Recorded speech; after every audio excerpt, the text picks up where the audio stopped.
Mayong adlaw mga kaigsunan. Welcome na usab kamo sa paglantaw o pagpamati sa ato ang pagtulunan itungod sa pulong sa Ginoo. Ug ang ato ang mahinungdanon nga pag-iskutan karon mao kining the hindrances of prayer, ang mga babag sa mga pag-ampo. Nung magbasa ako mga Biblia igsoon, magbasa ako verse diri sa Bible, diri sa Santiago Kapitulo 5, versikulo 15 hangtod kini sa 16. Niyon diri sa Santiago Kapitulo 5, versikulo 15 hangtod sa 16. Ug ang pagampo sa pagtuo puluas sa nagsakit. Ang Ginoo mubangon kaniya ug kun siya nakabuhat og mga sala, sila pasayloon kaniya. Isugid ang inyong sayop ngadto sa usa-usa ug pagampo alang sa usa ug usa aron kamo mamaayo. Ang makusgang mainitong pagampo sa usa ka matarong nga tawo dako ug kahimuan. So mao kini ang ato ang pag-aiskutan karon mga igsunan, ang pagampo niya, ang hindrances of prayer, ang mga babag usab sa ato ang mga pagampo. Akong yang transfer ko sila ulo aron sa pagpamayo presensya nato sa labang matagdahom. O Dios nga balaan kanimo nga dalaygon nga amahan, nagadangop kami sa imong nga presensya karon aron sa pagtuon usab sa imong buhay nga pulong o tagay kami mensahe paalam malangit nun. Amo kini gi-claim pinaagi sa pangalan ni Jesus. Amen. Okay mga kaigsunan, sibo ug sigud sa atong nabasa bago ra gyud mga igsuon diri sa Santiago Kapitulo 5, versikulo 15 hangtod sa 16. Nagisgot kini og pagtuo sa usa ka tawo nga matarong. Nya ato ang nakita diya mga kaigsuonan nga ang pagampo sa pagtuo sa usa ka tawo nga makatarong dako kini himuan aron sa pag-ayo sa usa ka masakiton. Og mao kini atong ginaklaim mga kaigsuonan isip mga anak sa Dios nga kung ang usa ka matarong magampo mga kaigsuonan dako kini kahimuan at ubangan sa Ginoo. Dali tubagon ang mga pagampo. Og mao kana hinungdan igsuon sa ato ang pagpangayo sa atong pagampo. Number 16 yung dia isugid ang inyong mga sayop ngadto sa usag-usa. So muna igsuon nga kung magampo kita, una isugid atong sala ngadto sa Ginoo. So open heart, walay ibilin. Tungod kay sa paagi niini mao kini ang makusganon ug mainitong pagampo og dako kini kahimuan. So nindot kayo ang verse mga igsuon ni Santiago nga nagisgot kini og masakiton. Ako ang usa ka tawo nga matarong, usa ka tawo nga duol diha sa Ginoo, usa ka tawo nga mainiton nga magampo, usa ka tawo nga dibuto igsuon diha sa pagpangalagad sa Ginoo. Makaingon kita nga dako kini kahimuan sa pag-ayo sa masakiton. Pero igsoon atong hinumduman nga sa matag lakang sa atong ipangayo igsoon ilabi na sa pagampo aduna kini mga babag. Aduna kini mga hindrances. Unya sa ato ang pag-ampo igsoon dili na to i-disregard ang mga hindrances. Kay sa ako nagikaingon mga igsoon, mao kini common problems karon sa mga believers. Mao kini ang numero uno nga problema karon sa mga Kristohanon.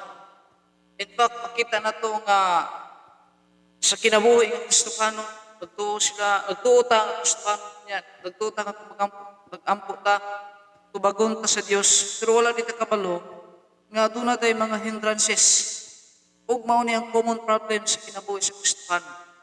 Tungod kay atong gidisregard, atong gipadaplin, atong gipaliwala ang mga babag sa pag-ampo. Now, praying is difficult and self-centered. And our prayer is self-hindered. Ang mga pag-ampo aduna kini mga babag. So, karon nga oras sa atong iskutan kung saman ang posible nga mga babag isuot sa ato ang mga pag-ampo. Now, let's look at the scripture kung unsa ang isulat diri, kung unsa ang kabutang posible nga makababag sa atong mga pagampo. Okay, so ato ta sa number 1. The hindrances of prayer must be ignoring God's word. usa sa problema igsuon nganong matingala kita nga Kristohan ta unya kada adlaw kita nga nangayo natay Panginoon labi na kung adunay nagmasakit, labi na kung adunay problema. Unsay maka-question ta? Kanong wala gyapon tubaga sa Dios ang atong mga pagampo? Kristohan munta ta. Well, mao na igsuon ang tubag sa ato ang kanunayon sa nga pangutana. Unsahay atong i-ignore ang pulong sa Dios? Atong basahon sa Proverbio kapitulo 28. Proverbs chapter 28. Kung sa English sa Proverbs chapter 28 verse 9. Okay. Kung ang usa ka malamon nga tao na nagapakiglali sa usa ka buangon nga tao bisan man siya mapungot mo katawa walay pahulay. So sayo ni ato masahon diri sa Proverbs 28:9. Okay, Proverbs 28:9. Okay, dira. Siya na nga nagakalingaw sa iyang dalunggan gikan sa pagpaminaw sa balaod bisan ang iyang pagampo mahimong dulumtanan. Okay. So remember nga kung i-ignore nimo ang pulong sa Dios, niyon ang Biblia bisan kung ginalingiw nimo ang imong dalunggan gikan sa pagpaminaw sa mga balaod, bisan ang iyang pagampo mahimong dulumtanan. So igsuon kung imong i-ignore or baliwalaon ang mga pulong sa Ginoo nga mao'y nagsilbing discipline o guidance aron ma-establish ang imong prayer ngadto sa Dios, igsuon mo kung posibleng mabag ang ato ang pagampo gahi kayong tubagon sa Ginoo. Iguratang namati sa pulong sa Ginoo, iguratang naminaw pero wala na ito i-apply, wala na ito ipatalihugan, wala na ito paminawa ang iyang discipline, wala na ito paminawa ang iyang guidance, wala na ito gi-rebuild kini sa ito kaugalingon. Still, we are rejecting God's primary communication about Jesus and His work. So, igsoon, may posible usab na rason nganong ang ato ang mga pagampo dili tubagon sa Ginoo. Ano man, because usahay atong gi-ignore ang pulong sa Dios. We are ignoring God's word. Ug mao kanay giingon sa Proverbs 28:9. Usahay atong ilingiw atong mga dalunggan sa mga balaod o sugo nga iya sa Dios. Because God's law is our discipline and it is our guidance in our prayer to establish unto the Lord. Ug mao na inungdan igsuon nga usahay matingala ta nga Kristohanon ang tatan nga anong wala niya pun tubaga sa Ginoo ang atong mga pagampo. Igsuon tungod ka na sa babag the hindrances of prayer. Ug numero 1 igsuon nga babag sa atong mga pagampo kining pagbaliwala nato sa pulong sa Ginoo. Yes, naminaw ta sa pulong sa Ginoo, naminaw tag mga wali, pero ato ra gyapon gi-disregard. Wala nato kinigibuhat, wala ko nato ni kinigipakita. So usa ka nakababag, igsuon kanong ang atong pagampo dili matuman. Dili matagpo igsoon. Kaduha nga babag is labing of sin ang paghigugma sa sala. Mao kini ang ikaduha nga babag nganong ang atong mga pagampo dili gyud dunggon sa Ginoo. So mao na bitaw na kikaingon man kakaigsoon na dili na to i-disregard ang hindrances of prayer. Kay bisag unsaon pa natong ludluhod og pangayo sa Ginoo, magilak-ilak ta pangayo sa Ginoo, dili gyud niya tubagon kung adunay mga hindrances. The loving of sin, the second hindrance of prayer. Atong basahon sa Psalm chapter 66 verse 18. Psalm 66 verse 18. Okay, Psalm 66 verse 18. Yung diri, kung ako mutagad o kadautan sulod sa akong kasing-kasing, ang Ginoo dili maminaw kanako. So, lantawa ang verse ha. Kung ang usa ka tawo nga Kristohano nagtuo nga tubagon siya pan sa iyang kaugalingon, wala mo tagad o ni patalinghog gyapon sa mga dautan, igsuon ingon ang Biblia, ang Ginoo dili maminaw kaniya. See? So, dili lang kita matingala anong atong mga pagampo dili tubagon sa Ginoo tungod kay adunay mga panahon nga namati ra gyapon ta sa dautan. Ito ra gyapon kinabuhi ang pagkadautan. So, loving of sin is number 2 hindrance of prayer. O kini ang ikaduha nga babag sa atong mga pagampo. Our prayers won't be heard if we cherish iniquity. Ang atoang mga pagampo igsuon 100% kinangdunggon sa Dios kung magpalayo kita sa tanang matag sa pagpakasala. Dali kinangdunggon igsuon kung nagpalayo kita sa pagpakasala. Holding unrepentant to some sin o ang imo ang kinabuhi nagpadayon ri gyapon sa pagbalik-balik sa pagpakasala igsuon pagaingon ako kanimo ang imong pagtuo wala kinay pulos kung nagampo ka nga mao ri gyapon ang imong kinabuhi. Ang imong mga pagampo nga hugot bisag aduna pay tawo nga sincero sa inyong dapit nga nagampo o kung aduna may tawo sa pamilya nga sincero kung usa naghimong babag niini wala gyud pay pulos bangan sa Ginoo. Because that is a stumbling block. Mao kanay nakabara igsuon. Nganong ang pagampo sa usa ka matarong dili mo lapos tungod sa mga pagigugma gyapon sa pagpakasala. Sin regularly kanang sala naghimo imo kada adlaw. Mao po nay posible nga rason kanang ang pagampo igsuon dili gid matubag kadto sa Ginoo. Kaningon ang Dios sa Salmo 66:18, bisan pa o igsuon ang imong pagampo sincero man pero kung imong dalunggan narigyapon sa dautan Ginoo dili maminaw kanimo. So kung saan pa nimo may pasaylo igsuon karon unya naghimo gyapon ka sa sala nga imong nga dili dapat buhaton sunod semana o sunod adlaw o sunod oras igsuon ingon ang Biblia, sin regularly is a hindrance to prayer. So labing sin matago man kana o sa dayag nga sala igsuon, that is a hindrance of prayer. So usbonan nimo na sa kinabuhi nga Kristohan kanang pagigugma sa pagpakasala. Tungod kay maangin ang mga nagtinarong, maangin ang mga nagtinarong sa pagampo. Maangin ang mga sincero nga nagampo. Tungod lamang sa mga usa ka tawo o sa kasala nga hinungdan nga makabara sa blessings sa pagampo nga tubagon sa Ginoo. Daw ang ikatulo is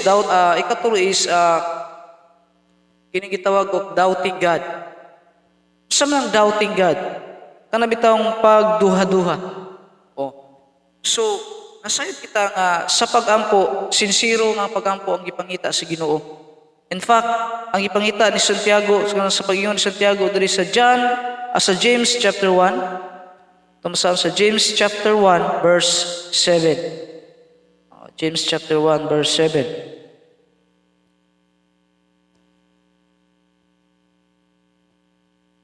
James chapter 1 verse 5 down to 7. Kung si bisan kinsa kaninyo nga nagkulang sa kaalang papangiwas siya sa Dios, nga naghatag kadto sa tanang tao nga madagayaon ug wala nagatamay ug kini igihatag kaniya. Apan pangayua siya nga may pagtuo sa walay pagduha-duha kay siya nga nagduha-duha sama sa usa ka balod sa dagat nga gihuyop sa hangin o gituya-tuya. Verse 7. Kay ayaw tuguti kanang tawhana sa pagunahuna nga siya makadawat og bisan unsa nga butang gikan sa Ginoo. Now, ningon ang Biblia igsoon that doubting is the hindrance of prayer.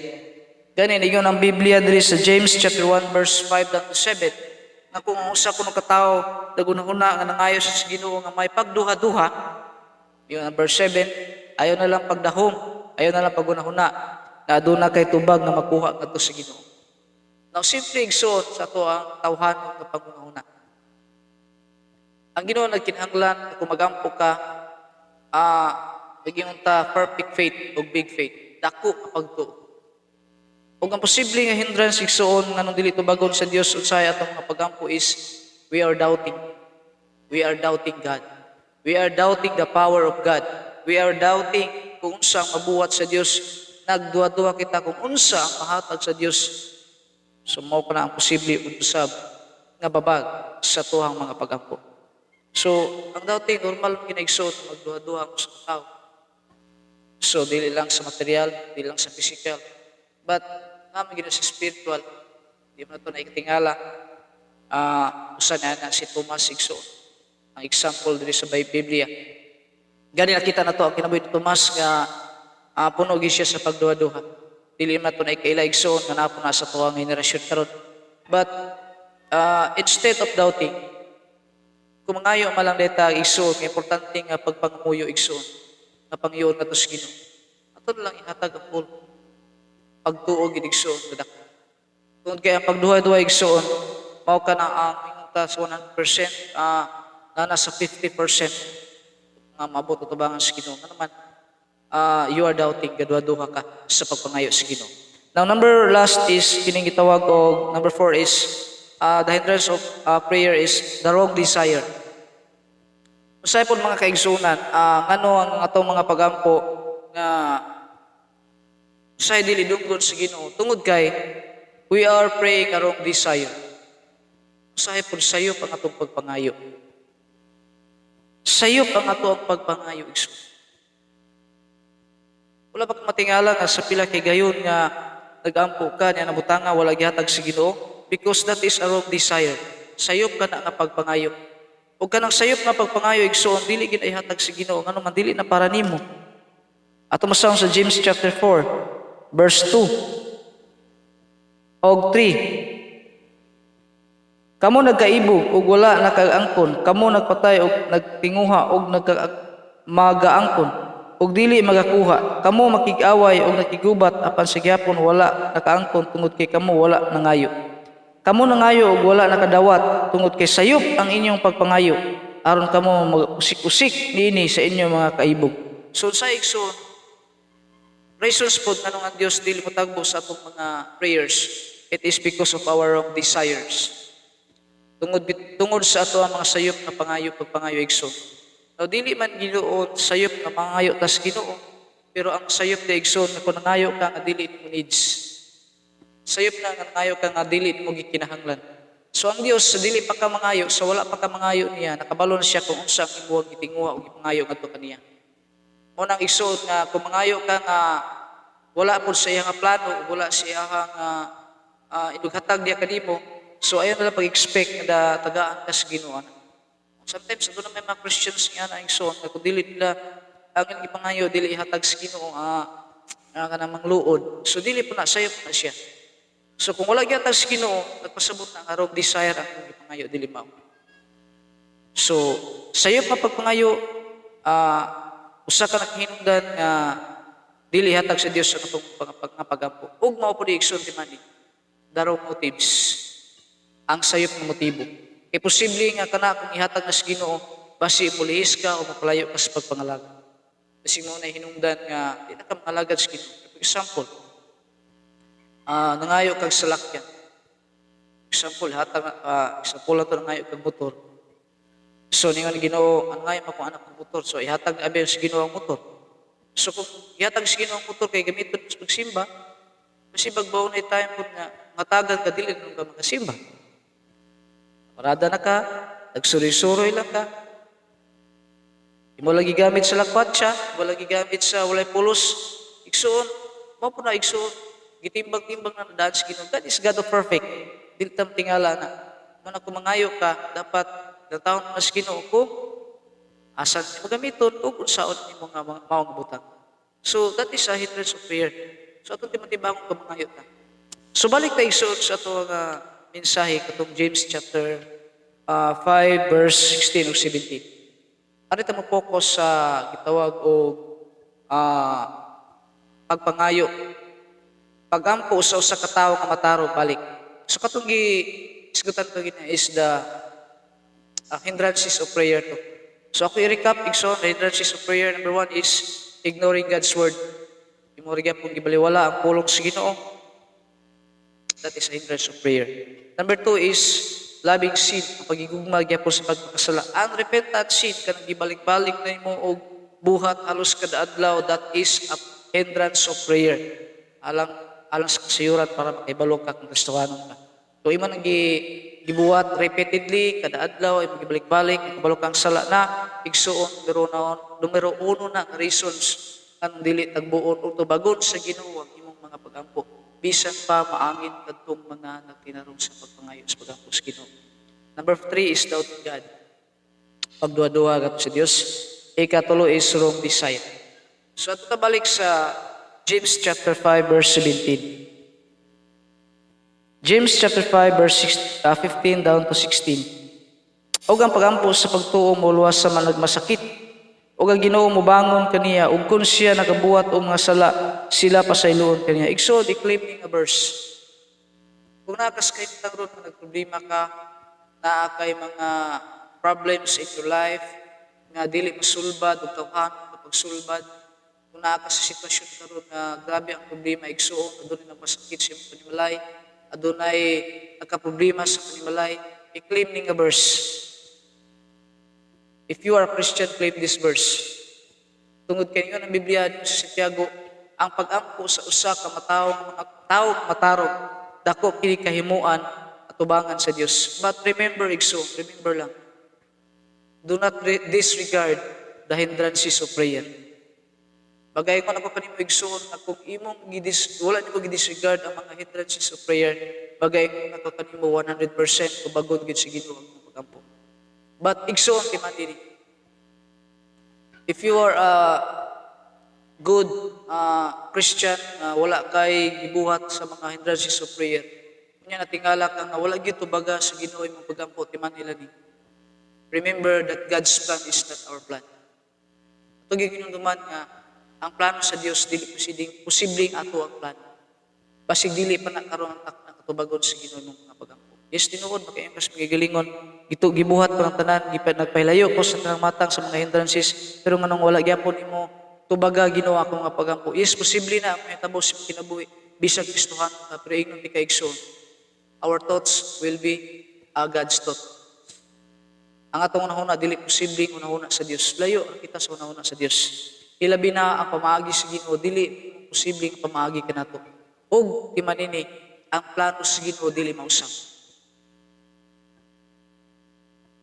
Adunay Biblia, verse sa Biblia ingon, everything is happen for a purpose. Naitabo ka na, o naitabo og na himo ka na tungod kay atanang butang adunay purpose, adunay plano. So kung naitabo igsoon na sa pila kay gayon nagampo ka, wala gitubagas Ginoo, nga wala makita nimo supaka mga hindrances of prayer, timan ini, that is plano. Plano na sa Dios, dili na imong plano. Kung kay bisag nangayo ta nga nagtinarong unya walay mga babag nya wagi to bagas Ginoo to nga pagampo igsuon ang reasons ana God has a purpose and God's plan mao iyoy matuman sa kinabuhi. Well, salamat sa inyuhang pagpamati sa mubo lamang nga pagpatalingog sa pulong sa Dios. O nang hinaot ako nga doon na kitay mga pagtulunan na nakuha sa paghisgot sa mga pagampo, sa mga hindrances of prayer. Dalaygon ang Dios sa imong kinabuhi kung naglantaw ka karon ini nga mao nga video. Sa Dios ang